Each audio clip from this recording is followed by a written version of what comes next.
काय असा सुंदर तर परफॉर्मन्स केला आहे ना, त्यांच्यासाठी जोरदार टाळ्या होऊन जाऊ द्या. हा, माय भवानीच्या नावानं उजव उजव. काय असं बोल ना.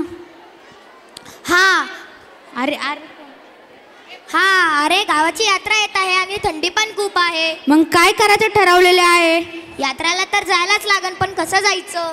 काठी आणि घोंगडं घेऊन बिगी बिगी निघायचं. हा, तसंच आपले दुसरीतले विद्यार्थी घेऊन येत आहे. काठी न घोंगडं घोंगडं घेऊन घेऊन द्या द्या की की. मला. Choreograph by Bhagyashree ma'am.